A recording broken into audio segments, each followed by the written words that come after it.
quoi une démocratie déjà?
Ça tourne en boucle comme BFM, t'existes plus comme REM. Tout est en grève comme RER, ça capte partout comme France Inter. Faut pas croire tout ce qu'on dit à la télévision. Merci YouTube pour la liberté d'expression.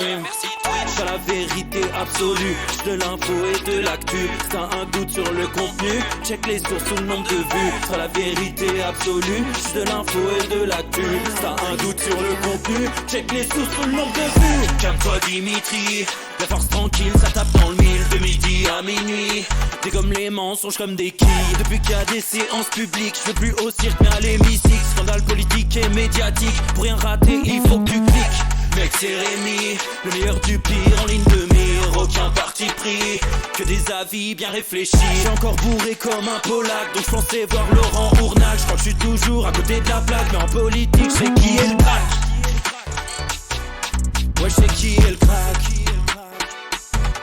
Juste milieu. J'crois que j'sais qui est le crack.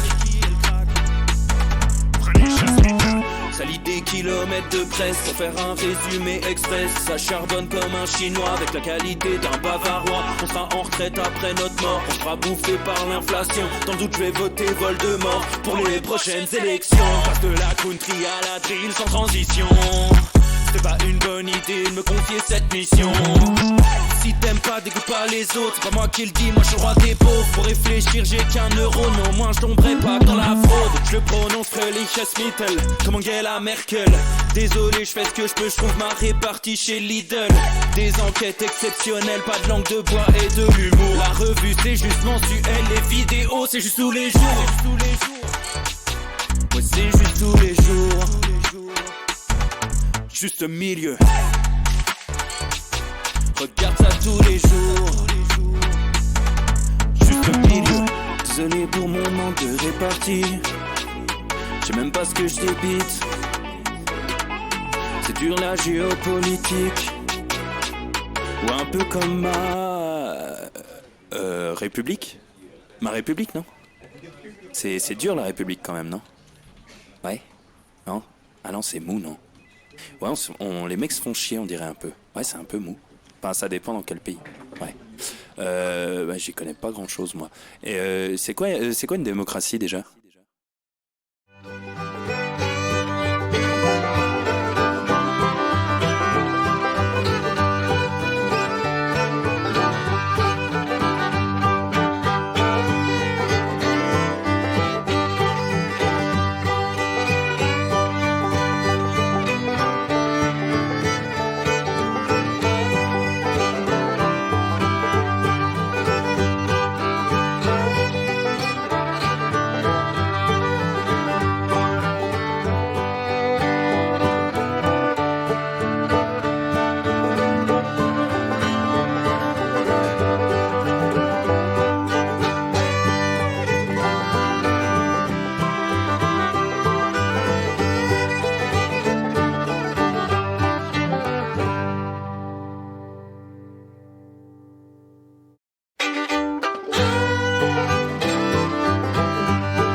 Ça tourne en boucle comme BFM, t'existes plus comme REM. Tout est en grève comme RER, ça capte partout comme France Inter.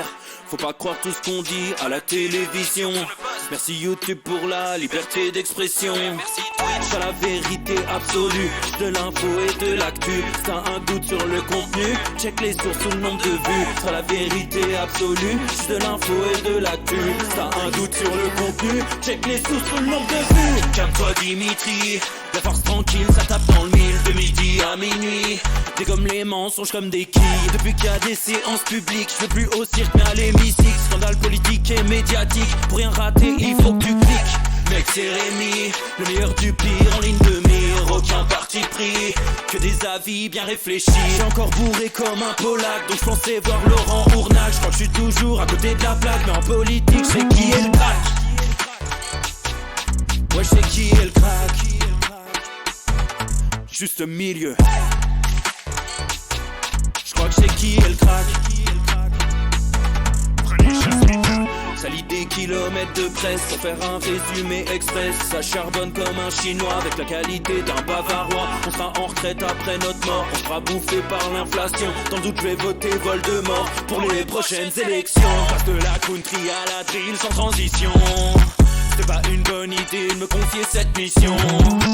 Si t'aimes pas, dégoûte pas les autres. C'est pas moi qui le dis, moi je suis le roi des pauvres. Pour réfléchir, j'ai qu'un euro, non, moins je tomberai pas dans la fraude. Je prononce Fröhliches-Mittel, comme Angela Merkel. Désolé, je fais ce que je peux, je trouve ma répartie chez Lidl.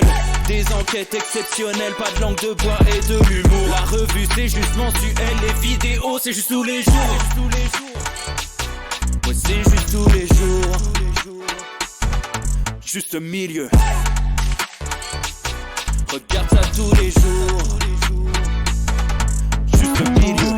Désolé pour mon manque de répartie. Je sais même pas ce que je débite. C'est dur la géopolitique. Ou un peu comme ma République. Ma République, non? C'est dur la République quand même, non? Ouais? Non? Ah non, c'est mou, non? Ouais, les mecs se font chier, on dirait un peu. Ouais, c'est un peu mou. Enfin, ça dépend dans quel pays. Ouais. Bah, j'y connais pas grand chose, moi. Et c'est quoi une démocratie déjà?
Ça tourne en boucle comme BFM, t'existes plus comme REM. Tout est en grève comme RER, ça capte partout comme France Inter. Faut pas croire tout ce qu'on dit à la télévision. Merci YouTube pour la liberté d'expression. C'est la vérité absolue, de l'info et de l'actu. T'as un doute sur le contenu, check les sources ou le nombre de vues. C'est la vérité absolue, de l'info et de l'actu. T'as un doute sur le contenu, check les sources ou le nombre de vues. Calme-toi Dimitri, la force tranquille, ça tape dans le mille. De midi à minuit, dégomme les mensonges comme des quilles. Depuis qu'il y a des séances publiques, je veux plus au cirque mais à l'hémicycle. Scandale politique et médiatique. Et maintenant, c'est devenu quoi? C'est devenu le LGBTQAI+. Parce que si t'as un truc à proposer, ça les intéresse. Oui, H, oui, je baise les handicapés. Eh ben, roulez jeunesse. Et maintenant, ça s'appelle comment? Ça s'appelle la marche des fiertés. Je les ai croisés au printemps dernier. Tu ne comprends plus rien. Ils ont tous une pancarte différente. Il y en avait un avec une pancarte « Fier d'être asexué ». Mais qu'est-ce qu'on en a à foutre si tu baisses pas, alors? Il y en avait un autre avec une pancarte « Fier d'être gay et musulman ». Ouais, mais je suis pas sûr que les musulmans soient très fiers de toi, hein. Il y a quand même des pays musulmans où on met encore les gays en prison. Ce qui est complètement con d'ailleurs. Si tu veux pas que des hommes s'enculent, tu les mets pas à 12 dans 4 mètres carrés.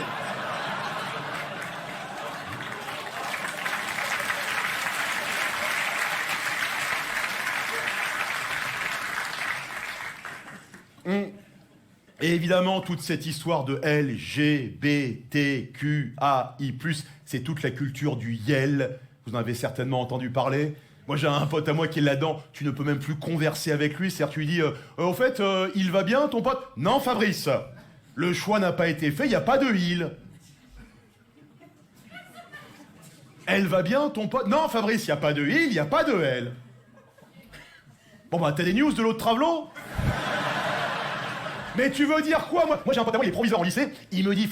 Messieurs, dames, bonjour à tous, bonjour et bienvenue dans le Juste Bistrot, dernier de la semaine. On est vendredi, on se fait plaisir, vous le savez, c'est mon petit plaisir de gourmand.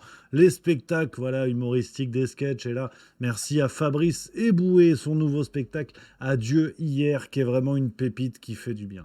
Il envoie du très très lourd, si vous avez envie de vous régaler, de vous fendre la gueule pendant 1h16 minutes et 20 secondes, n'hésitez pas à aller découvrir le nouveau spectacle de Fabrice Eboué, qu'on adore, hein, et par la même occasion, son film aussi Barbac, extrêmement drôle, le dernier en date, c'était très chouette, Casse Départ bien sûr, et pourquoi pas le Crocodile du Botswana aussi, qui était chouette comme tout.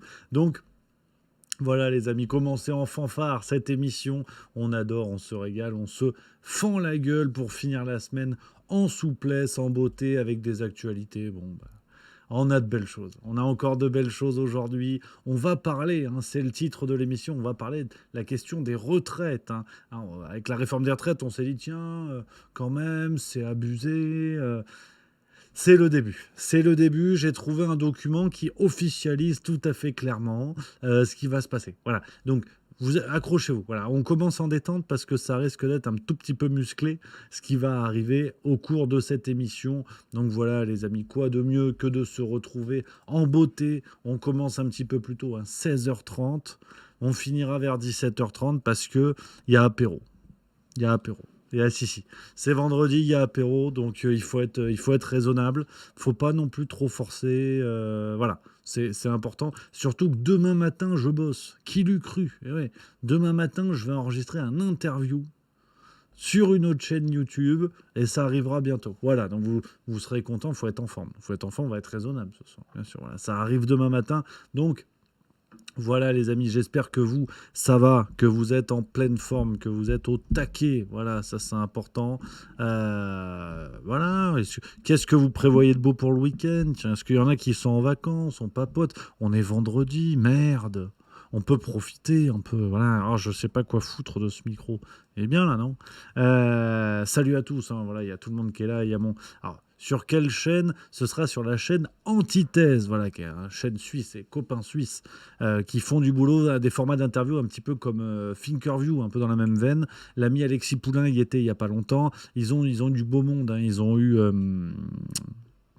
Étienne Chouard aussi, par exemple. Je suis ravi comme tout. On tourne demain matin. Je ne sais pas quand est-ce que ça sortira. Mais voilà, le rendez-vous sera pris, les amis. Ça fait plaisir. Alors, dans le chat, on a Luxtalua88 qui nous dit qu'il va manger des huîtres de Bouzigues. Ça, c'est bon. On aime les huîtres. Ça j'aime bien. Ça, j'aime bien. Bobzer23 qui dit il faut que je trouve un endroit où partir. Fais un appel dans le chat, on peut te conseiller. Donnez vos conseils touristiques. Voilà. C'est vendredi aujourd'hui, on est détendu. On peut parler aussi un petit peu tourisme. Le son est un peu bas, paraît-il. Alors attends, est-ce que j'ai pas touché à des trucs encore, moi? Non, c'est bon là, non? On est pas mal là? Non? Hier, c'était bien, je crois. Ah, mais il faut peut-être que Faut que j'ouvre le logiciel Shure là à chaque fois. Non, non. C'est juste que t'as remis en IR, je crois. Ouais, IR. Si tu mets phare, ça sera plus fort. Faut que je mette phare. Phare natural. On entendra plus mes bruits, pas parasites, par exemple. Bah t'arrêtes de parasiter. Ok. C'est bon là? On est bien ou pas? Alors là on est en phare là. Donc là normalement c'est bon. Là c'est gagné. Hein. Là vous m'entendez bien normalement. Non c'est bien. Voilà pour Babylock. Impeccable. Bon bah impeccable, on a gagné. C'est le phare. C'est phare qui a tout changé. Donc Ichigo Banka qui dit la Bretagne, apparemment qui est pas mal. Voilà les conseils, qu'est-ce que vous conseilleriez, les amis, bien sûr. Yano 5 qui nous dit en vacances dans 9 minutes. Ça sent le fonctionnaire qui guette l'horloge toute la journée. Ça c'est. On en a un autre par ici. Touriste. Viens. Fait chaud, non? Oui, tu peux. C'est toi qui as la manette. Oh brigand. Elle est tombée. Oh là là. Oh, super. Oh bah d'accord, le matériel. Belle-Île-en-Mer. Marie-Galland. Saint-Vincent à Singapour, paraît-il. La Lorraine, Lux Talua 88, effectivement, voilà, ça c'est chouette. Non, il y a des beaux coins, il y a de quoi faire. L'Alsace, je me suis régalé. L'Alsace, je me suis régalé, c'était beau comme tout. Brégançon, ouais, c'est vrai, Red Gab qui nous dit ça, il paraît que c'est pas mal aussi. Non, il y a de quoi faire aussi. Donc, voilà les amis, on se retrouve aujourd'hui. Alors, je vous avoue, la semaine de rentrée, le vendredi après m'est dur. Là. Alors, il y a de la fatigue. Ouais, la fatigue. Quand on a quand même envie d'aller se poser au bistrot, refaire le monde, attendre gentiment le match de demain, on le redit. Hein. Enfin, il y a même 2 matchs, hein, on va soutenir. Vous le savez, on en a parlé hier, on ne va pas le dire à chaque fois. Même si je ne suis pas un grand fan de foot féminin, c'est quand même la France qui est au rendez-vous. Donc, on soutient nos bleus, voilà, nos filles du foot qui sont là à 9h demain matin contre l'Australie, pays hôte. Alors, pays hôte, voilà, pays hôte. Pays hot, peut-être, on ne sait pas, ça, je suis jamais allé en Australie. Mais voilà, 9h pour la Coupe du Monde, quart d'heure. Oh, c'est pas vrai, ça. Tu voulais partir en toute discrétion. Incroyable, ce bruit permanent. Ça parasite le buzz, c'est ça. Ouais, Et excusez-moi, voilà, monsieur. voilà. Excusez-moi. Du jamais vu, Annick. C'est vraiment une impolitesse incroyable, Annick. Là, on va te regarder partir en vacances.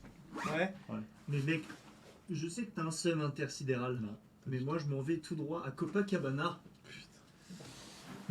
Les jeunes, il est l'heure. Moi je suis en short, on voit mes boules. Super. Merci Twitch.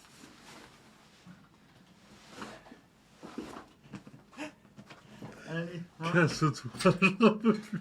vous me verrez Je plus. suis quand même un peu en Adieu. vacances, finalement. Ouais. Et bah termine bien. Eh ben pareil, Bonne semaine. profite bien, mon Les petit pote. instructions sont dans l'agenda. Allez, va. Et surtout, m'écris pas. Hein. T'inquiète pas, je t'enverrai que des nudes, comme Super. d'hab. Parfait. La belle vacances à Ouais, toi. merci. Allez, Jackson. Allez, bleu. Voilà, c'est magnifique. Bah, un revient, l'autre repart, c'est ça. Hein, c'est l'esprit d'équipe, c'est important. Voilà, c'est les vacaciones. Là, je suis tout seul aux manettes pendant une semaine. Je peux vous dire, enfin, avec Marie, bien évidemment. Sur Twitch, je suis tout seul. Là, ça va chier les bulles carrées. Hein, je vous le dis tout de suite. Donc, voilà un petit peu, les amis. Sur tout ça, tu vois. Ah, je baille. Aïe, aïe, aïe, aïe, aïe. Ah, j'ai déjà la tête, j'ai la tête au bar. Hein. J'ai déjà la tête au bar, c'est une catastrophe. Donc les amis, on va y aller gentiment, les copains, sur l'actualité du jour.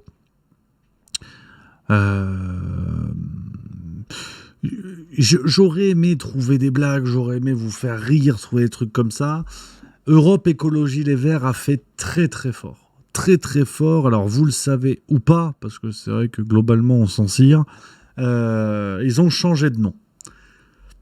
Voilà, ça s'appelait Europe Écologie Les Verts, et ils ont dit, voilà, et c'est sérieux, hein, je suis très sérieux, dans la presse on a parlé, et ils se disent, politiquement, ça va avoir un impact de changer de nom. Alors ils ont fait voter leurs partisans, bon, ce qui est déjà une bonne chose en soi, et ça va s'appeler les écologistes maintenant. Jusque-là, il n'y a pas de quoi casser 3 pattes à un clébard. Jusque-là, effectivement, tu te dis, bon, c'est pas ça qui va m'empêcher de dormir. Bon. Mais ils viennent de publier l'un de leurs premiers visuels avec le changement de nom. Tu vois. Bon. Quand on voit le score au présidentiel, tu te dis, EELV, les écologistes, c'est peut-être pas ça qui va changer le goût de la soupe. Hein. 4,63% pour Jadot en 2022. Hein. Donc, bon. Et ils ont fait un visuel. La photo est sortie sur des médias et notamment Le Figaro. Je vais vous montrer un article du Figaro. Ils ont trouvé un slogan et un sous-slogan. Alors, le sous-slogan, je vous le lis. Le slogan, je vais vous laisser le découvrir. Le sous-slogan, c'est « 150 jours pour construire un nouveau mouvement écologiste ». Bon. Ce qui, d'une certaine manière, sous-entend qu'avant, c'était de la merde. Mais c'est pas le sujet. Voilà. Voilà. Il y a un slogan. Vous le voyez pas, j'enlève ma gueule.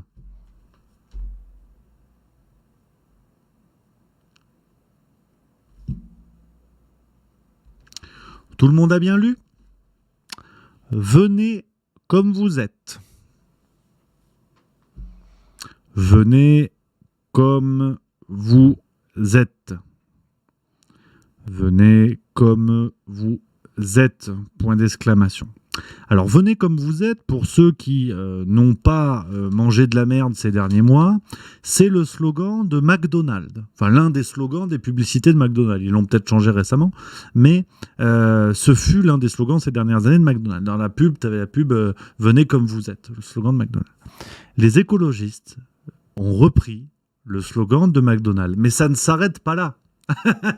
Vous vous en doutez, ce serait trop simple. Ça ne s'arrête pas là parce que cette idée de merde ne date pas d'hier. Ne date pas d'hier car déjà, et c'est notamment François Asselineau sur Twitter qui l'a pointé du doigt, notamment dans le journal du dimanche du 9 février 2023, on pouvait déjà lire ceci. Pour se refonder, EELV reprend le slogan de McDo « Venez comme vous êtes ». La secrétaire nationale Marine Tondelier a lancé ce jeudi les États généraux de l'écologie politique avec l'objectif d'aboutir dans 150 jours à la création d'un nouveau mouvement. Donc, non content de reprendre le slogan de l'une des pires multinationales du monde, ils persistent dans la connerie. Avec en plus ce nouveau nom à la con. Parce qu'au fond, on s'en cire, mais dans des dimensions intersidérales, tu vois. Voilà, donc le nouveau slogan du Parti écolo français, c'est « Venez comme vous êtes ». Hein ? Tu sais, ce serait Jean-Marc Morandini qui, dans un interview, te dit « Ouais, mon chanteur préféré, c'est Jean-Luc Lahaye. » Non, Jean-Marc. Il y en a plein d'autres. Dis Kenji. Dis Kenji. Non, c'est hallucinant. C'est hallucinant de bêtises, de persistance dans la bêtise, en plus, ce qui est quand même assez incroyable. Merci à Kuk 666 pour le subprime 12e mois et merci à Speed 2006 premier subprime premier mois, merci beaucoup. Donc honnêtement c'est sidérant, on le dit tous les jours, mais comment voulez-vous les prendre au sérieux ? Je vous ai déjà donné mon avis là-dessus. Merci à Kiman70 pour le sub 10e mois, merci. Déjà, pour moi, l'écologie n'est pas un parti politique. Déjà, bon, on va être très clair là-dessus. C'est que l'écologie est un combat indispensable, est un pilier politique au sens étymologique qui appartient à tous les partis et qui, chaque parti, va devoir faire des propositions en ce sens-là. Donc, cette OPA sauvage, cette mainmise d'un petit groupe de personnes qui décident du jour au lendemain que l'écologie leur appartient, c'est en soi une escroquerie politique. C'est comme si demain, vous avez un parti qui s'appelle les amoureux de la liberté et qui décide qu'il n'y a qu'eux qui sont en mesure de parler de liberté. Voilà, il y a Aurélien Matou dans le chat qui nous le dit, très bon exemple, je vais fonder un parti, la santé. Voilà, absolument. C'est exactement la même chose. On parle d'un pilier de la politique, un pilier indispensable au fonctionnement de la cité avec un C majuscule.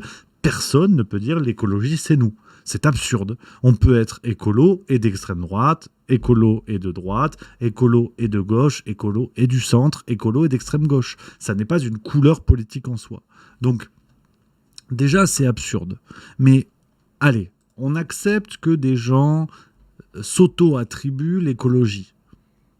Eh bien, en plus, on doit, semble-t-il, accepter ce triste destin que ce soit pris en main, excusez-moi du peu, par des abrutis.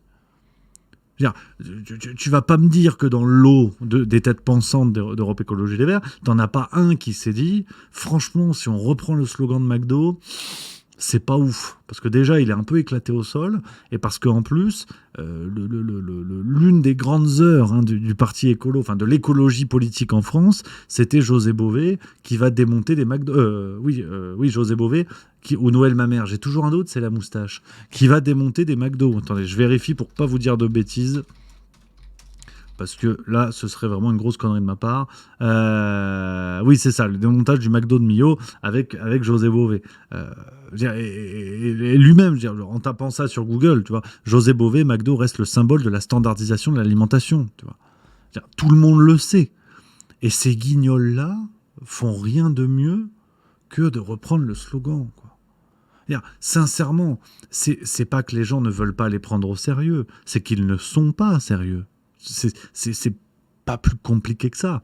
Donc, au bout d'un moment, l'écologie, Sandrine Rousseau, fait énormément de mal. Hein.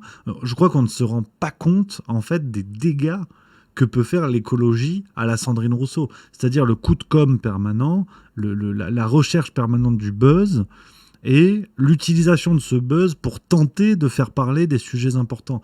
Mais les sujets importants, les sujets importants, s'imposent d'eux-mêmes aux gens. Ils s'imposent d'eux-mêmes. Il n'y a pas besoin de faire des sorties débiles et hystériques dans les médias pour que les gens s'intéressent à cela. Les gens voient bien qu'il y a un problème écologique et qu'il y a des menaces sur l'humanité même, sur l'évolution de nos sociétés, pour être un peu plus précis. Donc, il n'y a pas besoin de faire des cagoleries permanentes en pensant que ça va attirer les gens. Bien au contraire. Aujourd'hui, discuter autour de vous, quand on parle d'écologie, souvent, en France en tout cas, souvent on dit « Ah ouais, mais bon, Sandrine Rousseau ». Aujourd'hui, la question mérite d'être posée. Personnellement, j'ai une petite réponse dans ma tête, mais elle ne regarde que moi. Mais la question mérite d'être posée, de faire cette fameuse balance bénéfice-risque qu'on a tant mangé en temps de Covid. Aujourd'hui, l'écologie à la Sandrine Rousseau, alors je dis à la Sandrine Rousseau, donc dedans, vous mettez Tondelier, vous mettez tous ces guignols-là qui choisissent le slogan de McDo. L'écologie à la Sandrine Rousseau, est-ce qu'elle intéresse plus de gens que ce qu'elle désintéresse de gens à l'écologie ? C'est vraiment une question simple qu'il faut poser et accepter aujourd'hui. Est-ce que l'effet Sandrine Rousseau nuit à l'écologie, nuit à la cause écologiste ?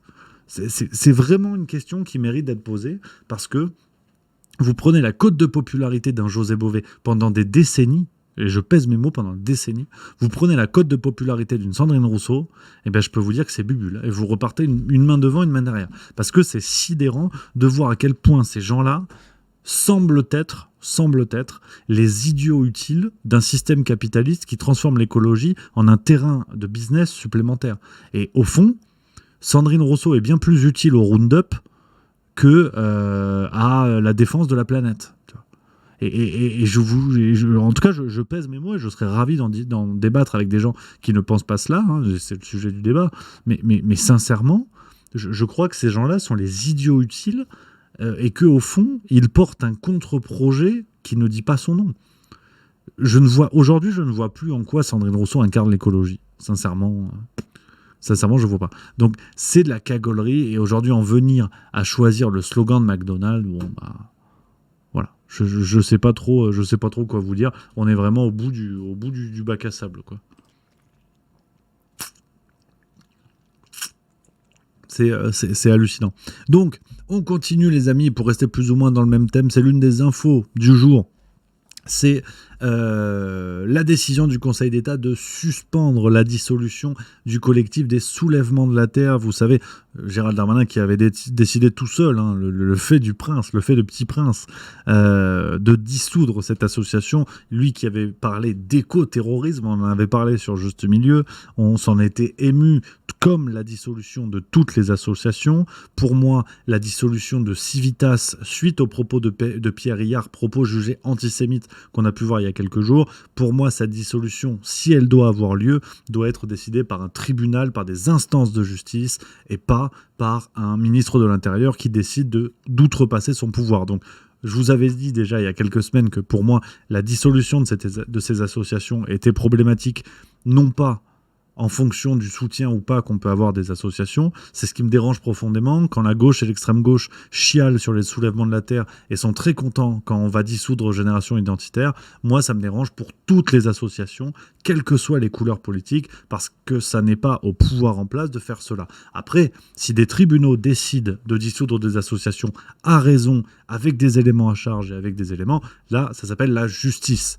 Mais pour moi, ça, c'est une cagolerie. Donc je trouve que l'extrême gauche est de mauvaise foi, même si ça ne sert pas à son agenda politique, elle aurait dû s'émouvoir aussi de la dissolution de Génération Identitaire, plus récemment de Civitas et d'autres associations auparavant. Merci à 4 qui vient de sub avec 3 mois d'avance. Merci beaucoup, c'est sympa comme tout.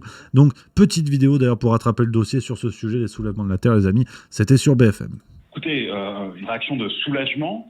Le droit aujourd'hui est victorieux contre le gouvernement et c'est un camouflet tant pour Monsieur Darmanin qui, rappelons-le, parlait d'éco-terroristes, de terroristes intellectuels en visant des opposants politiques, des militants pour l'environnement. Et c'est également un camouflet pour Emmanuel Macron qui avait personnellement mis le point sur la table à la fin du mois de juin pour avancer la dissolution des soulèvements de la Terre, sous la pression d'ailleurs, il faut le rappeler, de la FNSEA. Donc voilà le Conseil d'État qui aujourd'hui rappelle des principes juridiques, à savoir la distinction entre les violences et les dégradations, le fait que la désobéissance civile et l'appel à la désobéissance civile n'est pas puni par les textes et ne peut pas justifier une dissolution, et que, s'agissant des soulèvements de la Terre, rien ne démontrait que cela avait appelé à commettre des violences contre les personnes, mais qui... Voilà des informations supplémentaires sur cette décision. Alors, on parle d'un camouflet pour Gérald Darmanin. Oui et non, symboliquement oui. Maintenant, au départ, comme cette décision, dans une démocratie normale, ne doit pas lui revenir, c'est juste un retour à la normale, hein, c'est-à-dire avec une instance juridique qui prend la responsabilité de cette décision-là. Donc, voilà les amis, ce que je voulais vous dire sur cette actu-là. On continue avec une autre actu, mais on en reparlera la semaine prochaine. Et il faut aller du côté de l'Allemagne, next to Deutschland, avec cette page du Bild, l'un des journaux les plus connus en Allemagne, qui s'est ouvertement foutu de la gueule d'Emmanuel Macron lors de ses vacances à Brégançon, hein, voilà. Alors que notre presse française ne fait que peu écho de cela, n'en parle quasiment pas, et ben voilà, en Allemagne, on se fout de notre gueule, hein, les photos en jet ski et compagnie, hein, ça se moque, ça taquine chez les teutons, et c'est toujours du plaisir. Mais ça, ce qui m'intéresse dans cette affaire, c'est que ça met un petit peu en lumière le refus de l'obstacle de la part de nos médias, et ça c'est sympa comme tout. Donc voilà, ce petit plaisir, merci à nos amis allemands de faire le boulot. Voilà, les copains, on a fait le tour des petites actus sympatoches que je voulais évoquer avec vous. Dites dans le chat ce que vous en pensez sur tout ça, s'il y a d'autres actus que vous vouliez évoquer.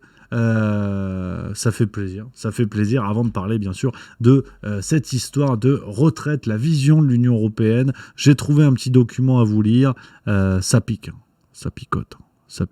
Ishigo Bankai qui nous dit, Ishigo Bankai 38 pardon, qui nous dit le jet ski c'est pour les riches, les autres le pétrole est trop cher.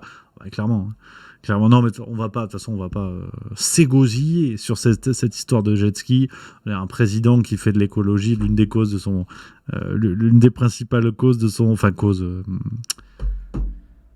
je sais plus, je perds mes mots, je suis fatigué, j'en ai marre. Enfin, l'une des principales causes de son mandat, hein, c'est-à-dire de défendre, de lutter contre tout ça, machin, qui va faire du jet ski chaque été, c'est lamentable, on n'a pas besoin de faire 3 heures là-dessus pour comprendre ça.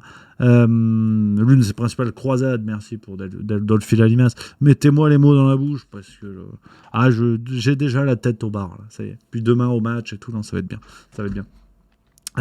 Marcel The Rock, moi le jet je ne le bois qu'avec du Sky. Putain, t'es musclé quand même, hein. Parce que Jet 27 whisky, ça pique, hein, ça picote. Ouais. Mais bon, après les goûts et les couleurs, hein, ça ne se discute pas. Donc, les amis, on va y aller tout de suite parce que, je vous ai dit jusqu'à 17h30, j'ai Madame Mieux qui déboule. Donc, si j'ai pas fini, je vais me faire sortir par la peau du cul. Je vous le dis tout de suite. Je mets mes documents, bougez pas sous les yeux. Cette histoire de livre vert sur le vieillissement de la Commission européenne, vous n'en avez sûrement pas entendu parler et vous n'allez plus jamais vouloir en entendre parler. Alors, qu'est-ce que c'est que cette histoire? Qu'est-ce que c'est que cette histoire? Parce que c'est vrai que la question des retraites se pose depuis un certain temps. On en parle. Pour ceux qui n'ont pas suivi, il y en a qui... voilà, on en a parlé, la réforme des retraites en France et tout. Alors, on nous a bien sûr expliqué que cela n'avait bien sûr rien à voir avec les volontés européennes. Bon, ce qui est faux, hein, bien évidemment. Ce qui est un projet au sein de toute l'Union européenne, ce qui est une visée économique. Et je vous dis tout cela grâce à ce livre vert sur le vieillissement, publié par la Commission européenne le 27 janvier 2021, avec ce sous-titre « Promouvoir la solidarité et la responsabilité entre générations ». Et je ne vais pas vous mentir, on va faire un truc un peu chiant. On va décortiquer ce livre vert de 28 pages. Vous aurez la source en description et je vous la mettrai dans le chat, bien évidemment.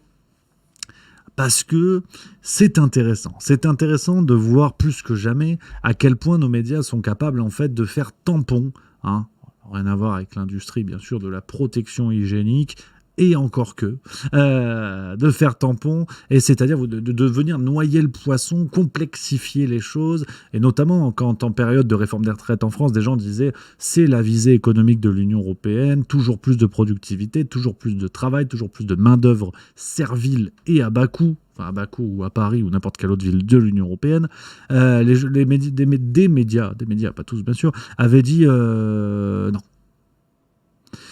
Ça n'a rien à voir. C'est la volonté du gouvernement, arrêtez tout ça. Bon, bah là, on a les grandes lignes. Là, on a les grandes lignes dans ce qui ne semble être, bien sûr, qu'un livre vert.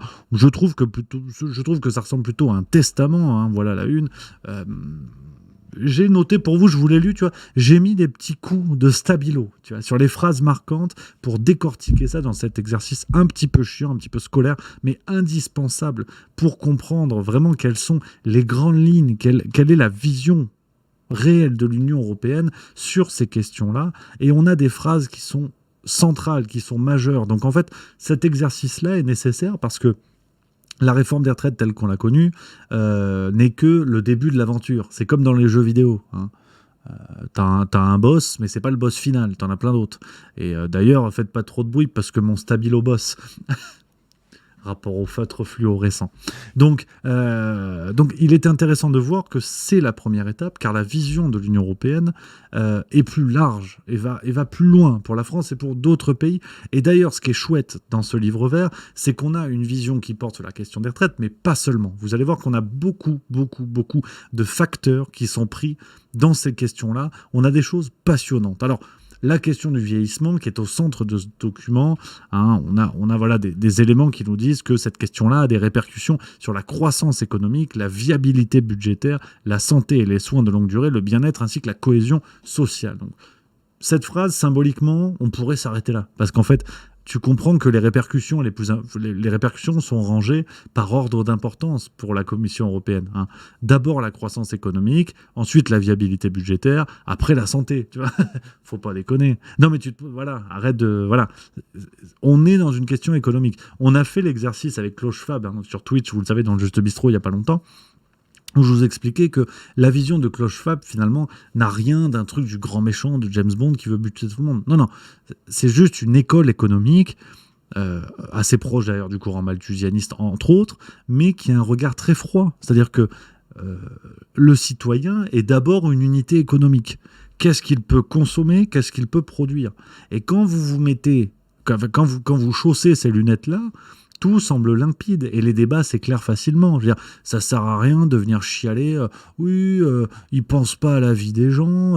Ben non, non. Mais ils n'ont jamais prétendu le faire.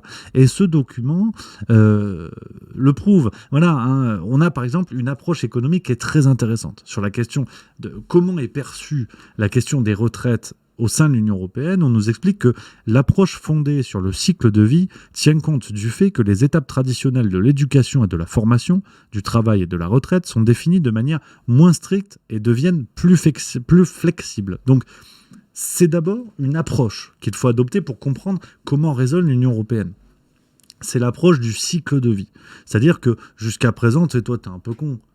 Tu vas aux zinc du bistrot, tu te dis oui, bon, à la retraite, c'est 62, 63, 64 ans, t'as fini ta carrière, t'as fait ce qu'il fallait dans ta vie, ça filoche, tu vois. Tu dégages parce que c'est presque une question, d'une certaine manière, de common decency, comme disait George Orwell, ce bon sens commun qui veut que on accepte qu'à un moment donné, après tant d'années travaillées, il y a une sorte de bon sens commun qui fait que cet âge-là est une sorte d'âge pivot et qu'à partir de cet âge-là, les gens peuvent aller à la retraite. Et l'Union européenne te dit non.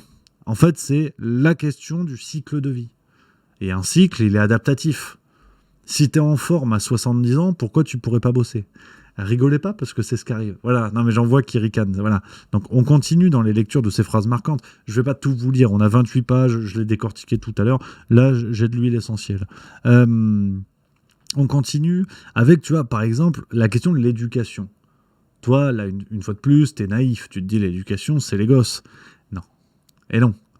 Parce que, tu vois, c'est toujours ce savant équilibre, ce jeu de contraste entre des notions positives, socialement acceptées et acceptables et encouragées, donc la question de l'éducation, mais comment on les transforme, comment on les utilise à mauvais escient d'une certaine manière vis-à-vis de la population.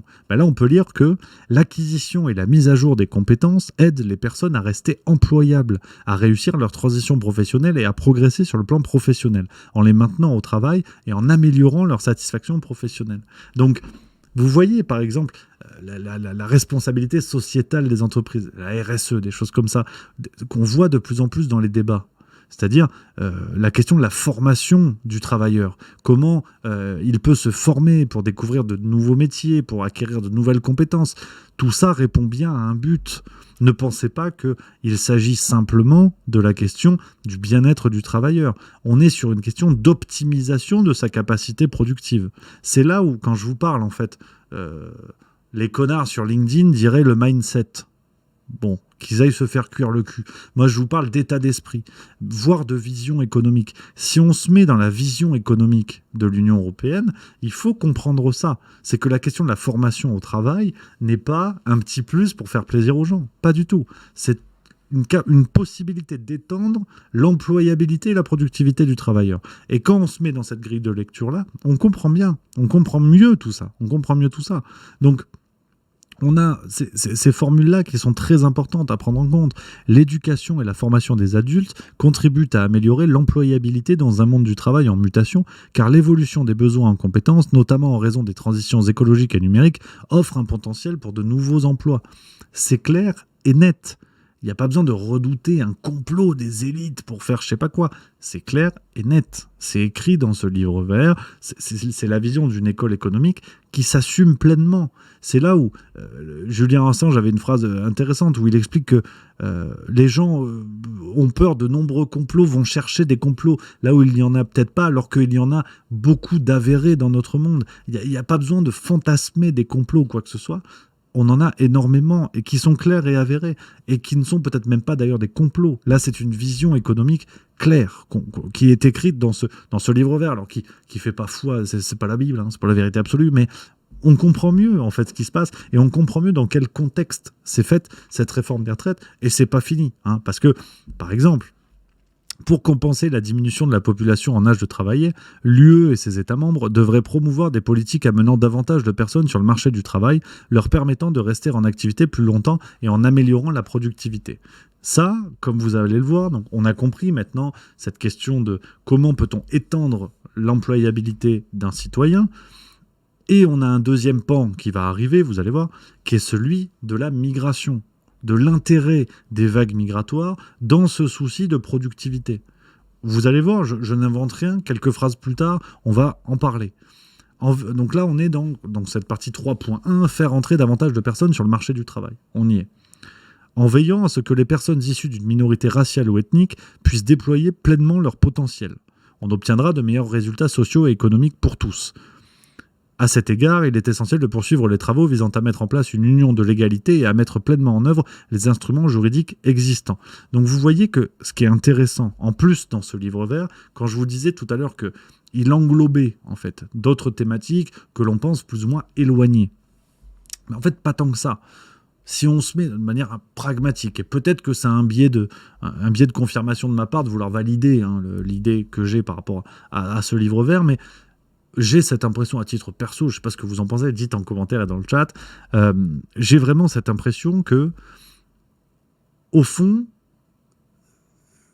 ces idées sociales qui sont celles du projet européen depuis longtemps, à savoir l'accueil de l'autre avec un majuscule, l'égalité femmes-hommes, l'éducation, souvent la santé, bien sûr la santé, parce que plus on est en bonne santé, plus on peut travailler tard. Au fond, on est resté sur quelque chose de très presque communiste, quoi. Si on osait, soyons fous. Mais en tout cas, on est resté sur cette question de la productivité comme étalon or. La productivité, l'employabilité comme étalon or. C'est-à-dire que, au fond, toutes ces questions sociales-là visent le même but. La capacité du citoyen à travailler le plus longtemps possible. Donc, et on revient à cette question économique qui fait un petit peu grincer des dents. Mais le libre accès des femmes au marché du travail, pour le patronat, si on fait la petite parenthèse marxiste, pour le patronat est le meilleur moyen de faire pression sur les salaires, et donc de revoir les salaires à la baisse. Plus vous avez de main-d'œuvre disponible, plus vous avez une capacité d'action sur les salaires et de les revoir à la baisse. Même chose pour la migration, pour les vagues migratoires. Plus vous importez de travailleurs à bas coût dans vos villes, dans vos entreprises, plus les patrons ont la capacité de faire pression à la baisse sur les salaires. Économiquement, c'est connu depuis des décennies, pour ne pas dire des siècles, et on est dans cette même dynamique. Et l'Union européenne le dit clairement. Comme vous allez le voir, tout ça est clair. Ces causes sociales-là, d'une certaine manière, vont dans ce sens-là, d'un accroissement de l'employabilité des citoyens. On le dit, là par exemple, il y a cette phrase, la migration légale peut contribuer à combler les pénuries de compétences et donc à répondre aux besoins du marché du travail. Donc, ce qui est intéressant, si on fait la petite parenthèse pour se concentrer sur la France, vous voyez que, au fond, ces débats-là sont dans cet agenda politique, qui est un agenda progressiste ultra-libéral, donc voilà, c'est bonnet blanc et blanc bonnet. C'est difficile de faire la différence entre la politique d'Ursula von der Leyen et celle d'Emmanuel Macron. C'est pour ça que quand on les voit se renvoyer la balle, ou en tout cas quand les médias tentent de nous faire croire qu'ils se renvoient la balle, au fond, il n'y a même pas besoin de tenter de le faire croire, vu qu'ils viennent du même rapport à la société. Donc, ce qu'on comprend bien ici, c'est qu'en France, il va y avoir une loi immigration qui va arriver. Alors vous allez voir l'extrême gauche qui va venir chialer, agiter son slibard en disant « Ah, l'immigration, Darmanin, extrême droite ». L'extrême droite qui va dire « Ah, c'est génial, super, il faut se poser la question de ce qu'on fait à nos frontières ». Mais en fait, vous n'allez rien faire. Vous n'allez rien faire. On va avoir des mesures parfaitement cosmétiques, mais la sève du texte va aller dans le sens de ce qu'on peut lire ici. Regardez ce qui se passe, Red Gab nous le dit dans le chat, regardez ce qui se passe en Italie avec Meloni. Meloni qui était, à côté Jean-Marie Le Pen, c'était un Playmobil quand elle est arrivée au pouvoir, tel que nos médias nous en ont parlé. Aujourd'hui, l'Italie a recours à la migration, et multiplie les vagues migratoires pour la question de l'économie, pour des questions économiques. Donc, si l'Italie, dirigée par une fasciste, je mets des guillemets, je reprends les mots de Libération et quelques autres médias, si l'Italie fait cela, l'Italie d'une extrême droite la plus dure possible, vous croyez qu'on va faire quoi en France ? On va faire la même chose, avec en ligne de mire cette question de l'employabilité du citoyen. On continue, parce qu'on va tourner un petit peu en rond, mais il y a plein de phrases en fait, qui nous permettent d'avancer dans le raisonnement et de mieux comprendre, une fois de plus, si tant est que cela fût nécessaire, la supercherie des débats politiques qui existent en France. La facilitation de la participation des personnes âgées au marché du travail pourrait être mieux encouragée, notamment au moyen, par exemple, d'incitations fiscales encourageant les employeurs à recruter des travailleurs âgés. Donc, ça va arriver dans le débat, vous êtes prévenus. C'est écrit dans ce livre vert de la Commission européenne. On continue, là il y a des cartes, prévision 2040, âge maximal de travail qui maintient constante la taille de la population en âge de travailler. Donc cette carte, elle est assez intéressante parce qu'elle nous explique qu'à l'horizon 2040, quel sera l'âge maximal de travail qui permettra à population, avec les évolutions démographiques à venir, de maintenir une population à âge de travailler, donc une population de labeur, une population de travailleurs actifs, de maintenir à niveau égal cette population-là de travailleurs actifs. Eh bien, on comprend que des réformes des retraites, on n'a pas fini d'en manger. La France semble plutôt épargnée. Vous voyez, hein, l'âge, donc en dessous de 62 ans, c'est le vert ici, là. Je ne sais pas si vous... Ah mince, vous voyez pas mon curseur. Merde, attends, je peux peut-être corriger ça. Bouge pas. Attends, est-ce que je peux le corriger? Je vais faire mon professeur d'économie, tu vois. Regarde. Paf! Là, tu vois mon... Bon, tu le vois pas, mais c'est pas grave. Tant pis. Vous voyez en vert sur la carte, donc le vert plus foncé, c'est en dessous de 62 ans. Hein, donc, cet âge maximal de travail qui maintient constante la taille de la population en âge de travailler. Le vert plutôt fluo, c'est 63-65. Rose pâle, 66-68. Rose un peu moins pâle, 69-71. Rose déjà bien affirmé, 72-75. Et violet, plus de 76 ans. Donc, c'est-à-dire plus de 76 ans, l'âge maximal de travail qui maintient constante la taille de la population en âge de travail. Donc, c'est-à-dire un âge potentiel de départ à la retraite. Regardez quand même, on a des régions en France où on a le violet, là. Au niveau du centre, on a ça. Les régions vertes, enfin les départements en vert foncé ou clair, ne sont pas légion en France, hein, ne sont pas légion. On a plutôt une majorité de 66-68 et de 69-71. Donc, soyons clairs que voilà à peu près ce qui vous attend. Voilà à peu près ce qui nous attend. Pour être tout à fait clair, regardez par exemple l'Espagne. Regardez l'Espagne. Le violet, Espagne et Portugal. Le Portugal est scindé en deux. Hein. Vous avez d'un côté le rose, je pense que c'est le 69-71, et vous avez une majorité de plus de 76. Donc, d'après cette carte à horizon 2040, là on est dans une projection, donc on ne va pas dire que ça va arriver, mais d'après cette carte, si on suit cette carte, il n'est pas déconnant d'imaginer des départs à la retraite, par exemple pour la moitié du Portugal, au-delà de 76 ans. Ça, c'est une prévision de la Commission européenne. Donc, vous voyez bien que les débats en France sont déjà des débats incertains, qui n'ont pas évoqué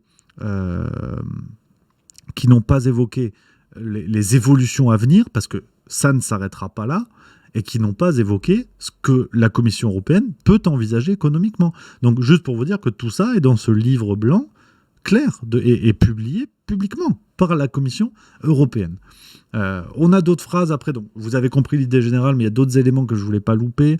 On nous explique que pour la plupart des gens, la retraite entraîne une baisse de revenus et dans certains cas, les personnes âgées sont exposées à un risque de pauvreté. Donc, on imagine que forcément, c'est une belle solution. Inversion accusatoire presque. Si les gens partent plus tard, c'est qu'ils réduisent ce risque d'une vie en retraite avec moins de moyens financiers. Donc, à la limite, voilà. C'est livre blanc, je dis livre vert, je suis con, effectivement. Livre blanc, je m'y perds. Pour que leur niveau reste convenable, compte tenu de l'allongement de l'espérance de vie, les gens devront, à l'avenir, travailler plus longtemps. C'est clair. Il n'y a pas besoin des heures et des heures et des heures d'antenne qu'on a eues en France pour comprendre cela. Je vous disais tout à l'heure, il faut se mettre dans la grille de lecture de l'Union européenne, et c'est celle-là. Donc, à quoi bon en fait faire semblant? À quoi bon faire semblant? Mais c'est sûr qu'on ne peut pas être naïf. Si le pouvoir en place en France et dans d'autres pays présentait la volonté à terme de l'Union européenne qui est celle-là, c'est sûr que les gens seraient un petit peu grognons. Ça c'est certain. Donc il ne faut dans ce cas-là pas le faire. Toutefois, en l'absence de nouvelles réformes, les taux de cotisation vont probablement augmenter et ceux du remplacement des retraites diminuer pour garantir la viabilité des finances publiques. Là, on arrive sur le volet plus économique et on comprend qu'au fond, tout ça se fait pour les finances publiques de l'Union européenne, bien sûr, puis par ricochet de celles des États. L'allongement de la vie professionnelle est une réponse essentielle à cette situation. Regardez par exemple les projections sur d'autres pays d'Europe. D'après les projections, pour maintenir le taux national de dépendance économique des personnes âgées à un niveau constant en 2040 par rapport à 2020, l'âge de départ à la retraite devrait passer à 68 ans seulement à Malte, en Hongrie et en Suède, tandis qu'il devrait être porté à 72 ans en Lituanie et au Luxembourg. Donc, soyons clairs, voilà. Il ne cite pas tous les pays, mais voilà à peu près à quelle sauce on pourrait être mangé. Les systèmes de retraite pourraient accompagner l'allongement de la durée de vie active en adaptant automatiquement à l'âge de départ à la retraite ou les contraintes de carrière, les taux d'accumulation des droits à pension ou les prestations de retraite afin d'intégrer l'allongement de l'espérance de vie. Donc, en plus, on a cet élément. là encore, qu'on a entendu gentiment dans les débats au moment de la réforme des retraites en France. On l'a entendu, mais là, c'est clair, sur les fameux fonds de pension. Vous savez, on a des médias expliqué que ça n'avait rien à voir. Voilà ce qu'on lit dans ce livre blanc. Des retraites complémentaires de qualité, sûres et performantes, au nombre desquelles le produit pan-européen d'épargne retraite individuelle, venant compléter les régimes de retraite obligatoires, peuvent fournir une épargne retraite supplémentaire. Les politiques visant à faciliter et à encourager la souscription de régimes de retraite complémentaires devraient tenir compte de leurs coûts budgétaires et de leur effet sur la répartition et trouver un équilibre entre une couverture étendue et inclusive et des garde-fous contre les effets de la volatilité des marchés d'une part et le rapport coût-efficacité d'autre part. Donc là encore, la question des fonds de pension, mécaniquement, va arriver. Bien évidemment que ça va arriver. Donc, voilà un petit peu, et puis je crois qu'après, il y avait plus... Voilà, la mobilité transfrontière du personnel pourrait également permettre de remédier à la pénurie du personnel de santé. On parlait tout à l'heure.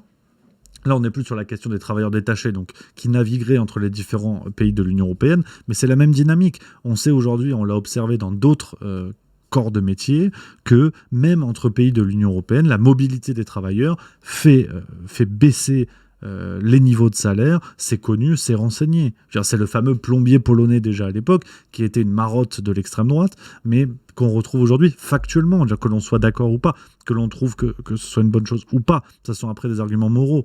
Mais en tout cas, ce constat économiquement est clair, et tout ça est encouragé. On a d'autres éléments ensuite, alors sur l'aspect plus numérique, mais qui nous semble presque désuet par rapport au Covid. L'introduction à grande échelle d'innovations sociales et technologiques comme la santé en ligne, les services de santé mobile, les soins à distance, les soins intégrés ou les services favorisant la vie autonome pourraient améliorer considérablement l'efficience des systèmes de santé et de soins de longue durée. Donc ces éléments-là presque semblent anecdotique, tellement on s'y est habitué avec le Covid. Alors, après, on a des phrases, c'est l'Union européenne pur jus. Moi, j'ai pas compris. Il y en a une, je vous la lis, sincèrement, j'ai pas compris. Déplacer la charge fiscale pesant sur le travail vers la pollution, comme proposé dans le pacte vert pour l'Europe, peut offrir de nouvelles solutions. Voilà. Ça, je ne sais pas quoi vous dire. Et puis, juste pour finir, c'est le dernier élément un peu marquant, je crois, pour évoquer en fait l'absolue nécessité des réformes à l'échelle nationale. Là encore, ce livre blanc est assez clair. La hausse des dépenses liées au vieillissement pourrait s'avérer encore plus forte, notamment si l'on revient sur les réformes des retraites antérieures ou si de nouvelles réformes sont adoptées qui alourdissent les dépenses. Donc, vous voyez, c'est clair. Alors, je ne vous dis pas que le futur sera ainsi. Je ne vous dis pas que c'est le plan diabolique de l'Union européenne qui va se réaliser. C'est un livre blanc, une feuille de route économique qui sera suivie ou pas. On ne peut pas deviner le futur, mais en tout cas les éléments sont là. Donc pour éclairer les débats, je trouve ça dommage. Ce document date de 2021. Pourquoi des journalistes n'ont pas questionné les politiciens de tous bords sur cela? Aussi bien ceux qui voulaient la réforme des retraites que ceux qui ne la voulaient pas, en disant mais ok, déjà vous proposez quoi d'autre? On se rappelle Marine Le Pen à l'extrême droite, qui était mignonne comme tout, à se dire contre le gouvernement. C'était un petit peu timoré au début, mais après ça s'est validé. Mais elle proposait quoi d'autre? Et à la lumière de ce livre blanc, qu'est-ce qu'il propose d'autre, si c'est la vision européenne que de faire appliquer cela? Donc, c'est ridicule. On a le résumé à la toute fin du document, le résumé en fait de tout ça qui le fait très bien. Promouvoir un vieillissement actif et en bonne santé, améliorer la résilience de nos systèmes de santé et de soins, accroître la performance du marché du travail, moderniser la protection sociale et favoriser l'immigration légale et l'intégration dans le cadre d'une panoplie de mesures, accroître globalement la productivité et l'efficience. Voilà les buts poursuivis. C'est pas plus compliqué que ça. Il n'y a pas de fantasme à avoir, il n'y a pas de complot à dire c'est Soros, Bill Gates, je sais pas quoi. Ce document, c'est un livre blanc. C'est un livre vert d'ailleurs. Merde, il est vert. Tu vois, j'ai hésité parce que ça n'existe pas un livre vert, c'est un livre blanc l'expression. Bon, en tout cas, il y a écrit vert. Donc, il est blanc cassé, on va dire. Bref, j'aurais hésité tout le long de la vidéo, c'est pas grave. Mais en tout cas, c'est un document qui est publié par la Commission européenne. C'est clair. Ça n'est peut-être pas le futur, ça n'a peut-être rien à voir, et ce sont peut-être que des hypothèses, mais en attendant, c'est une feuille de route qui est proposée. Donc, ne soyons pas naïfs. Donc, voilà, les amis, ce que je voulais vous dire sur ce document. Je voulais absolument vous en parler. Je vous avoue, je suis tombé dessus il y a peu de temps et j'avais vraiment envie de vous en parler, de vous partager ça parce que c'est saugrenu. It's saugrenu. Je vous envoie le lien dans le chat pour ceux qui voudraient le lire en entier, les amis. Je fais ça tout de suite, bougez pas. Twitch, tac, voilà. Je fais ça tout de suite, les amis. Vous avez le lien dans le chat si vous voulez creuser ça. Donc c'est bluffant. It's completely bluffing. C'est le plaisir. C'est le plaisir. Voilà, attendez. J'écris à Madame Milieu parce qu'elle va débouler un peu plus tard que prévu. On est pas mal. Donc voilà les amis, vous avez le lien dans le chat si vous voulez creuser la question, regardez de votre côté, vous renseignez. Sachez que cet extrait, on va le republier sur YouTube lundi. Voilà, ça nous fera une vidéo parce que ça fait partie des sujets que j'aime bosser, que j'aime travailler, que j'aime partager. Voilà, pour que les gens soient informés. Après, on en pense ce qu'on veut. C'est pas... On peut penser que c'est très bien, qu'on soit bien d'accord. Hein. C'est le juste milieu. Je vous dis pas ça pour dénoncer en disant tous des salauds. On peut tout à fait penser que c'est bien. Libre à chacun. Moi, attention, hein. Moi je suis humaniste au départ. Donc, faut surtout pas croire que voilà. Hein. Non, c'est attention. Hein. Attention parce qu'après t'as vite fait de dire des bêtises, un truc comme ça. Donc voilà un petit peu les copains. Voilà, question liée. Acropole qui nous dit Amourante a clairement dit les choses dans sa piscine luxueuse. Les ouvriers américains sont trop chers, les Mexicains font du meilleur boulot, boss et plus sont payés beaucoup moins. Je sais pas qui c'est Amourante. Je lis volontiers le commentaire, je sais pas qui c'est. Merci à 2 bitsationnistes. Oui, pas mal. Kevin Subprime pour le 4e mois, merci beaucoup. Et Babcom 5 qui est en vacances. Voilà, ça y est, c'est fait. Bonnes vacances, camarades. Voilà, ça c'est magnifique. Ça y est, ça arrive. Qui d'autre est en vacances, les amis? Qui nous regarde d'où? Qui nous regarde comment? Voilà, ça fait plaisir. Ah, ça y est, moi aussi. Là, il y avait cette vidéo que je voulais faire avec vous. Là, ça y est. Là, je suis... moi aussi, je suis en week-end. Je suis en week-end aussi. Ouais. Fléau 93, c'est une Twitcheuse moins de 18. Je connais pas.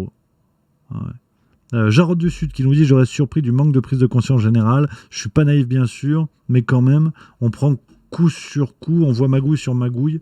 La destruction de la sécu, mais rien ne bouge vraiment. Non, mais c'est enfin, je suis d'accord avec toi bien sûr hein, sur l'absence de prise de conscience, mais au fond, c'est clair. Je veux dire, le vrai problème vient pas tant... Merci à Dostal qui vient de sub pour le 7e mois, merci. À mon sens, le vrai problème vient pas tant d'orientation économique, d'idées, même d'un plan idéologique, d'une feuille de route idéologique qui aurait été cachée depuis le début par l'Union européenne. Peut-être, certains défendent cette idée-là, peut-être. Mais en tout cas, sur les orientations économiques que l'on peut observer aujourd'hui, il n'y a rien de caché, je veux dire. On a d'un côté les documents de l'Union européenne, alors qui sont difficilement trouvables, qui sont durs à dénicher, qui sont même parfois en anglais, donc ça nécessite du boulot, ça c'est clair. Mais vous avez des documents qui sont clairs. Je veux dire, ce que je viens de vous lire, c'est un document officiel hein, qu'on vous trouve sur les sites officiels de l'Union européenne. Donc vous lisez ça, il y a d'un côté ces documents-là qui sont parfaitement clairs et assumés. Au milieu, vous avez des médias qui vont semer le trouble. Donc c'est oui, c'est non, un coup c'est oui, un coup c'est non, qui vont parfois même relayer des fake news parce qu'ils ne font pas leur boulot ou qu'à l'inverse, ils ne prennent pas le recul nécessaire pour dire on ne sait pas. Et de l'autre côté, vous avez les citoyens. Mais vous savez que c'est une chose sur laquelle j'ai évolué ces derniers temps, c'est que j'essaie d'être humaniste et tout, bon ça a ses limites. Hein. Je me suis rendu compte récemment que parfois j'avais des choses, des lignes de comportement que je voulais suivre, notamment sur le fait de débattre avec des gens et que bon c'était peut-être pas une bonne idée, que par moments les positions étaient irréconciliables. Mais je pense que c'est aussi une chose sur laquelle j'ai évolué, c'est qu'au bout d'un moment, on sait l'exigence qu'il faut pour comprendre ces choses-là, pour se renseigner. Après qu'on soit d'accord ou pas, je le redis, c'est pas la même chose. Mais on sait l'exigence qu'il faut. Après, les gens qui ne le font pas et qui se disent des médias, certains médias qui m'ont déjà dupé, je vais les croire parce que ça me rassure, je le respecte, mais tant pis. Et chacun se dépatouille comme il peut. C'est aussi ça. Quoi. Je veux dire, là, ils nous remettent la sauce sur le Covid. Je voulais vous en parler un petit peu, mais en fait, ça commence déjà à me casser les couilles. Donc bon, ils nous remettent la sauce sur le Covid. Au bout d'un moment, dans l'hypothèse où, parce que tu as vite fait d'avoir un Rudy Reichstadt sur le dos, dans l'hypothèse où la multiplication des doses de vaccins peut avoir des effets dramatiques sur la santé. Je veux dire, maintenant, on le voit, les articles se multiplient avec des propos qui ne sont pas assumés, mais quand on voit des hausses brutales de mortalité chez les jeunes sans explication, soit on a une prudence presque humaine, soit on a un bon sens humain qui est de dire, bon, effectivement, ça m'alerte. Le lien... Enfin, je sais bien que les médias mettent des trésors d'innovation et des trésors même de pognon tout court pour semer le trouble et dire aux gens, bon là il y a une canne à pêche, là il y a un hameçon, mais en fait au milieu il n'y a pas forcément de ligne. Au bout d'un moment, si les gens ne font pas le lien, il faut arrêter les conneries. Je veux dire, combien d'affaires par le passé on avait eu sur des scandales sanitaires où les gens s'alertaient automatiquement. Je veux dire, un médicament qui arrive sur le marché avec une telle ampleur, des milliards de doses distribuées dans le monde entier, des hausses soudaines de mortalité dans de nombreux pays du monde, et il y a des gens qui gobent sincèrement qu'il est interdit de s'interroger. Je ne vous dis pas que c'est lié au vaccin. Je parle de la possibilité même de s'interroger. Au bout d'un moment, tant pis. Il y a quelque chose de très darwinien qui est regrettable. Mais au bout d'un moment, quelqu'un qui s'intéresse à l'actualité, qui voit tous les mois ou presque, on a des bilans statistiques, des bilans démographiques qui expliquent qu'il y a des hausses de mortalité inexpliquées dans les 4 coins du monde.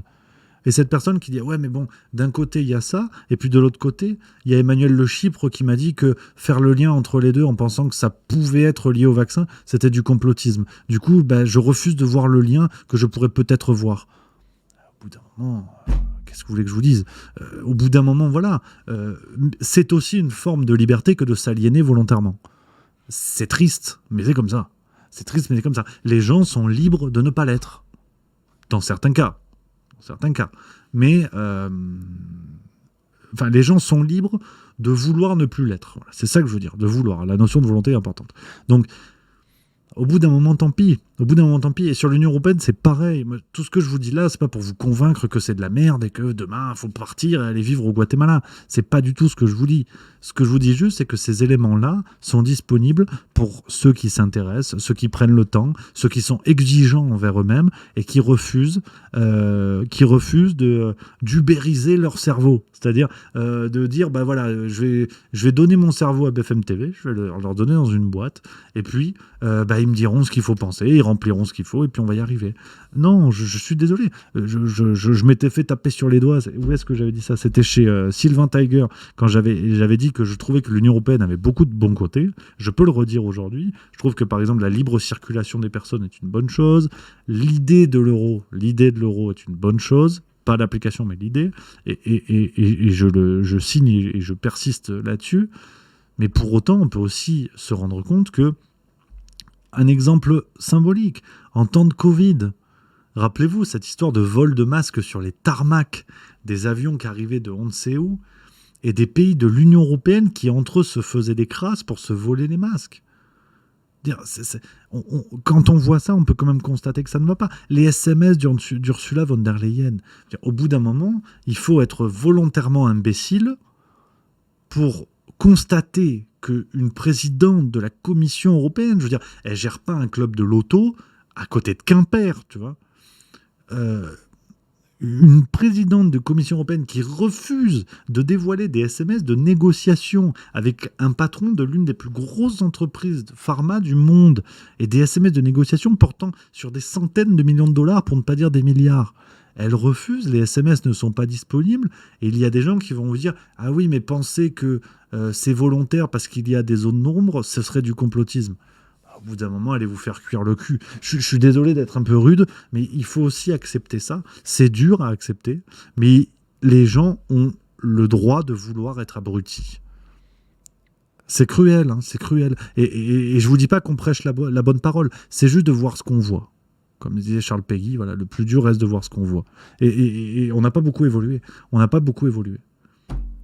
Donc, voilà, c'est mon petit coup de gueule de fin de semaine. Tu vois, je me suis emballé. Mais de toute façon, je radote, je dis tout le temps la même chose à ce sujet. Mais c'est vrai que, voilà, Arinis qui nous dit ça s'appelle de la connivence. On peut le voir comme ça au bout d'un moment.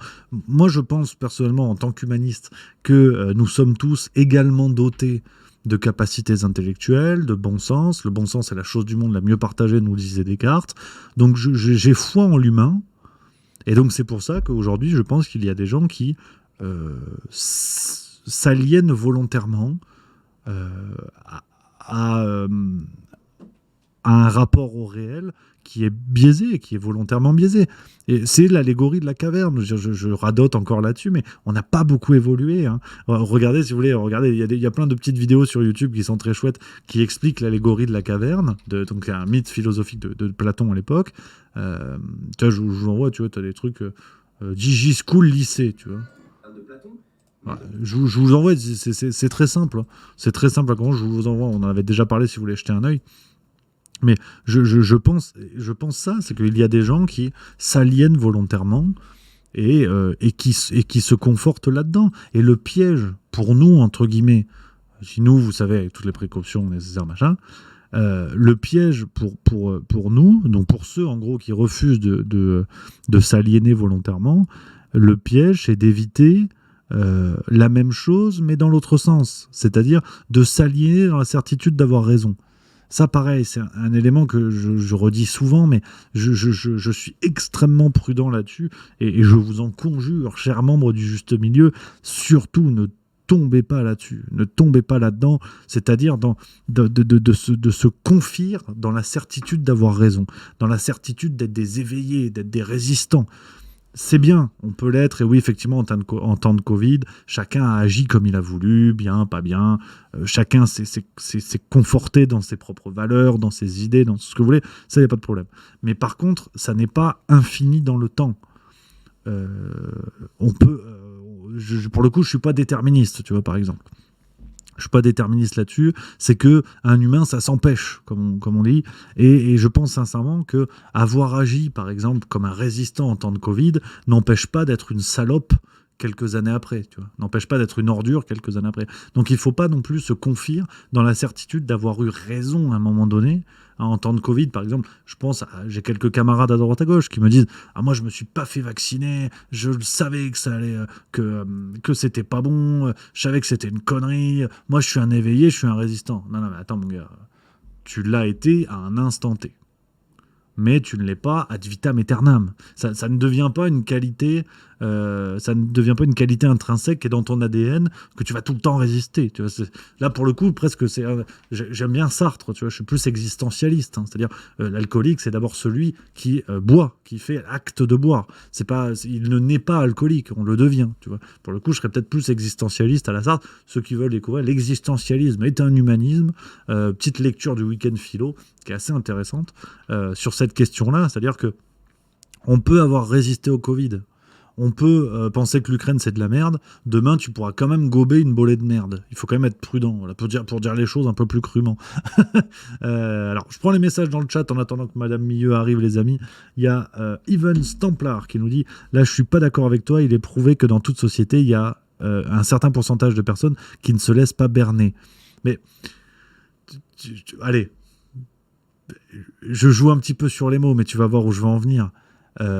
C'est déjà... prendre le risque de se laisser berner que de croire en ces études, comme tu dis, il est prouvé, donc j'imagine par des études scientifiques. C'est absurde. Oui, on a la théorie du 10e homme ou du 11e homme, si tu veux, des gens qui, effectivement, et on l'observe même chez les animaux, ça, je suis d'accord avec toi, je vois ce que tu veux dire, que dans des troupeaux d'animaux, par exemple, notamment chez les chiens ou chez les loups, il y a toujours des individus qui vont aller à l'encontre des mouvements de groupe. Ça, on est d'accord, mais je veux dire, oui, c'est vérifié, d'accord. Ok, bon, comment tu sais que c'est toi ? Au fond, si on est un peu plus pragmatique, tu peux te rassurer en disant « moi, je suis toujours dans le bon sens du vent ». Peut-être, mais personnellement, moi, vraiment, je préfère être plus de l'école où, presque on est plus chez les stoïciens, par exemple, chez Marc Aurèle, hein, ça aussi, penser pour moi-même, formidable, le conseil lecture de week-end, si vous voulez. Je suis plus dans l'école de pousser l'exigence en permanence envers soi, tout le temps. tout le temps. Ce qui ne dépend pas de nous, c'est d'accepter ce qui dépend de nous. Enfin, ce qui dépend de nous, c'est d'accepter ce qui ne dépend pas de nous. Et moi, je suis plus dans cette école-là. C'est que mon avis, hein, c'est le petit conseil philo, petite école stoïciste, hein, stoïcienne. Là encore, Philosophie Magazine avait fait un hors-série magnifique, les amis, sur ça. Si jamais je vous file plein de conseils pour les vacances, presque ce que vous voulez. Moi, honnêtement, je suis plus de cette école-là, c'est-à-dire l'exigence envers soi-même, avant tout, et travailler sur ce qui dépend de moi. C'est-à-dire, ce qui dépend de moi, c'est de regarder l'actualité, de creuser, d'être méfiant. Demain, on envoie une bombe nucléaire sur Lausanne. Quand bien même j'avais compris que la guerre c'était n'importe quoi et que géopolitiquement on nous prenait pour des abrutis, bah la bombe elle tombe quand même sur moi, hein. Donc je peux me rassurer toute ma vie en disant ouais mais moi je suis résistant, je me fais pas berner. Le réel est toujours plus grand que nous, le réel est toujours plus fort, le réel peut toujours nous emporter malheureusement. Donc c'est ça, si tu veux, moi je suis plus sur ce rapport-là en fait aux choses. Je trouve que s'arroger les bonnes valeurs, s'arroger le beau rôle, tout le monde peut le faire et c'est très bien, on a besoin d'être rassuré. D'ailleurs, c'est normal, comme quand on se regarde dans la glace, on dit bon bah finalement je suis quand même mieux que le porte-savon. Bon, c'est normal, on a besoin de ça, sinon ce serait tristouné, tu vois. Mais en revanche, sur ce rapport au réel, ce rapport à l'actualité, je suis quand même plus sur voilà qu'est-ce qui dépend de moi concrètement. Au fond, le Covid, qu'est-ce que je pouvais dire, enfin, tu vois, en temps de Covid, rappelez-vous ce qu'on avait fait, hein, enfin, ce que sur Juste Milieu, quelle était ma ligne. J'aurais pu dire, moi j'ai tout compris, c'est machin, moi je suis le meilleur et j'ai tout lu et c'est une escroquerie. Au fond, j'en savais rien. Donc, ce qui dépendait de moi avec cette petite aventure incroyable qui était Juste Milieu, c'était de donner les informations, de les mettre devant les yeux des gens et de dire au fond, c'est quand même curieux parce que ceux qui disent le confinement ça sert à rien, ceux qui disent ça sert à quelque chose, au fond ils ont les mêmes éléments et ils en savent pas grand chose. Ça dépendait de moi. Après le reste, si demain, je sais pas, les policiers, comme l'avait dit cette ordure de Le Chypre, si des policiers étaient venus chez moi me vacciner de force, bah oui, j'aurais été vacciné. Et il aurait été curieux que quelqu'un vienne m'expliquer que j'étais pas un résistant, que machin, que bidule. Au bout d'un moment, le réel est toujours plus fort. C'est terrible, mais c'est comme ça. Combien de gens, dans les années 30, on va faire un petit point Godwin gratuit, combien de gens dans les années 30 disaient « Ah, moi, je suis un antifasciste, je résisterai. » Et combien n'ont pas résisté ? Donc, c'est bien de se palucher avec l'histoire pendant des décennies et de dire « Ah, plus jamais ça, plus jamais ça, plus jamais ça. » Ben, plus jamais ça, on l'a vécu d'une certaine manière avec le Covid et c'était rebelote. Donc, je me méfie toujours de ceux qui ont des bonnes valeurs a priori. Voilà. Moi, j'aime bien le milieu du sport, vous le savez, j'aime bien l'ambiance des vestiaires et celui qui m'explique dans mon vestiaire que si je suis coach, hein, admettons, je suis entraîneur, celui qui m'explique que de toute façon, on a gagné le match, pour moi, il joue pas. Il joue pas une seule seconde. Donc voilà, ce qui dépend de lui, c'est par contre de venir me voir à la fin et dire « T'as vu, j'ai mis 14 buts au handball, on a gagné. » Donc voilà, c'est le petit truc que je voulais vous dire là-dessus. La petite réflexion qui mange pas de pain, ça fait plaisir. 30, je prends vos messages les amis. JBRX, comme le disait le prix Nobel Jean-Jacques Goldman, chacun doit décider. Alors oui, je sais pas ce que je disais. Jessica 8367, chacun doit décider pour soi. 31 Guidur 31, la perfection n'est pas de ce monde et on fait tous des erreurs à un moment donné.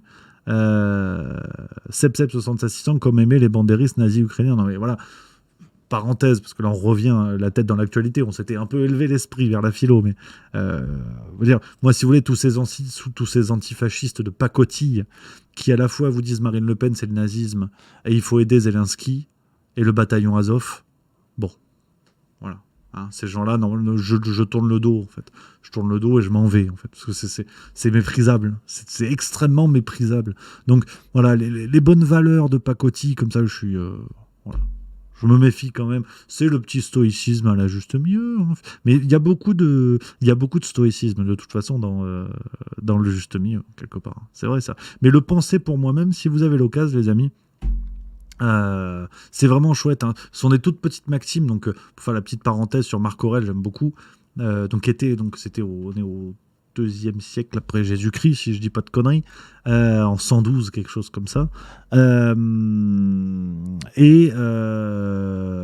était empereur. Il a cette particularité, Marc Aurèle, d'être. C'est l'empereur philosophe, d'une certaine manière. C'était l'empereur philosophe. Il y en avait d'autres. Il y avait Épictète, tout ça, qui était dans le courant philo du stoïcisme. Et Marc Aurèle, en fait, donc, avait cette particularité-là, il dirigeait en philosophe, mais en tant que tel, c'était pas vraiment un philosophe comme les autres. Et donc, il a laissé derrière lui ce livre Penser pour moi-même, et ce sont vraiment des courtes maximes. Alors, si tu t'appelles Jean-Jacques, tu peux le lire quand même, me fais pas chier, Dimitri. Ces maximes, c'est un mot, ça veut dire des courtes phrases. Merde. On est vraiment sur quelque chose presque de pratique par moment, hein. Ce à quoi il pense quand il se lève, qu'est-ce qui doit guider notre quotidien, des choses comme ça. Et c'est vraiment brillant. Et vous pouvez en lire 1-2 pages dans le bus de temps en temps. Et il y a des trucs qui font un peu gamberger, et même beaucoup gamberger, qui sont vraiment très chouettes. Et notamment, moi, ce qui m'a, à une période de ma vie où voilà, c'était délicat. Non, mais je le dis, c'est vrai. Hein. C'est vrai en plus. Hein. C'est pas une blague. Hein. Je m'étais beaucoup renseigné sur le stoïcisme. Et notamment, cette idée-là, je trouve qu'elle est fondamentale. Et il y en a d'autres, hein, qu'on retrouve chez Marc Aurèle. Celle qui est fondamentale, c'est celle-là. C'est ce qui dépend de toi, c'est d'accepter ce qui ne dépend pas de toi. Et c'est vrai qu'alors, on est sur de la philosophie peut-être un peu pratique, dit comme ça, bien sûr. Hein. Il faut se mettre dans l'idée d'un courant philosophique clair, d'un courant philosophique précis. Mais c'est ce qui est important, en fait, dans le stoïcisme, c'est ça. C'est cette idée-là, non pas de déresponsabilisation de l'individu, mais d'acceptation du réel dans sa forme la plus crue. Et que, au fond, le stoïcien, c'est celui qui accepte son sort sans baisser les bras. Tu vois, c'est pas non plus le tir au flanc, quoi, qui va dire c'est pas Calimero, genre tant pis, de toute façon je peux rien faire, c'est jamais de ma faute, je peux rien faire. Tu vois. Non, au contraire, le stoïcien, c'est celui qui accepte de mettre toute son énergie dans ce sur quoi il a une prise réelle. Dans ce sur quoi il a une prise réelle sur le réel, justement. C'est-à-dire ce qui dépend de lui. Et après, sur ce qui ne dépend pas de lui, alors on peut s'en lamenter. Je veux dire, je sais pas, par exemple, même des choses terribles dans la vie. Tu perds ta daronne, ta meuf te quitte, ton chien est crevé, t'as ta bagnole qui est au garage. Alors tu peux chialer, tu peux mettre toute ton énergie dans le fait de chialer. Ça, c'est sûr, ça marche. Mais au fond, le réel restera le même, que tu aies chialé ou pas. Donc, on peut avoir cette acceptation de la tristesse, cette acceptation de l'événement, et pour autant mettre toute son énergie dans ce qui va nous permettre d'avancer dans le réel et d'avancer avec, et pas d'avancer contre. Voilà. Oh, c'est beau, ça. Et on va finir là-dessus, tu vois, regarde, coup de fil, attends. Allô ? Oui, j'arrive, Très bien, moi je suis encore en direct, là. T'as le bisou des spectateurs, voilà. J'arrive. Je vais raccrocher. Voilà, le Madame Milleux vous embrasse tous. Les gens vont t'insulter parce que je m'en vais à cause de toi, mais voilà. Ça marche. Allez. Voilà, bah t'as par exemple tes French Fry qui te dit bisous Madame Milleux, par exemple, tu vois. Voilà. Ben voilà, c'est sympa comme tout. Allez, à tout de suite. Pareillement. Ciao. Ah, les aléas du direct, les amis. Donc voilà, on finit sur ce petit moment philo. Voilà, je vous savez que j'aime bien, c'est l'une de mes passions. J'adore la philo, donc si ça vous fait pas chier, on peut partager ça de temps en temps. Moi, j'aime bien, hein. C'est chouette comme tout. Donc, les amis, on est pas mal pour cette émission, les copains. On va se quitter là-dessus aujourd'hui. Cette belle semaine qu'on a vécue ensemble, belle semaine de rentrée, plein gaz, à fond la forme, les amis. Et ben on va se retrouver la semaine prochaine, rebelote. C'est le grand chelem maintenant, le Twitch. J'espère que ça vous plaît. Moi, j'y prends goût. J'aime bien Twitch. Je peux partager en plus de choses qu'en vidéo sur des formats plus figés. Là, je suis content de partager, de discuter avec vous, parler de bien plus de sujets et partager ce que j'aime, que ce soit le sport, que ce soit la philo, que ce soit les choses comme ça. Donc, s'il vous plaît, soyez au rendez-vous. Soyez au rendez-vous dès lundi prochain pour le Juste Bistrot. Ce sera 16h45. Voilà. C'est que le vendredi à 16h30 parce qu'il y a apéro. Les amis, je vous embrasse. Merci d'avoir été là cette semaine. Une semaine de fou. On bat les records. La farce tranquille, l'épisode de cette semaine qui bat des records. Tout ça, c'est grâce à vous. On lâche rien. Vidéo d'ailleurs, j'y pense, vidéo sur YouTube à 18h ce soir sur la loi de programmation des finances publiques. On en avait parlé, j'ai creusé la question. Rendez-vous sur YouTube, voilà, dans un quart d'heure à 18h. Et la semaine pro, je peux vous dire qu'on a déjà le programme de vidéo qui est prêt. Alors rien n'est tourné parce que je suis un branleur, mais on aura une vidéo sur Sandrine Rousseau. Je vous l'avais promis, elle arrive la semaine prochaine. Donc voilà. Voilà les copains, je vous embrasse. Merci d'être là, toujours plus nombreux. L'aventure continue plus que jamais ce matin. J'ai passé encore 2h30 sur l'écriture du spectacle. Donc je peux vous dire que ça bosse, ça va arriver. Ça va arriver, je vous embrasse les amis. Passez une excellente soirée, passez un excellent week-end. Allez les Bleus au foot, Coupe du Monde féminine, France-Australie à 9h demain, on sera là. Et allez les Bleus, du rugby à 21h, France-Fidji demain. Test match avant la Coupe du Monde, on va se régaler. Je vous embrasse les copains, vive la rigolade et vive la France.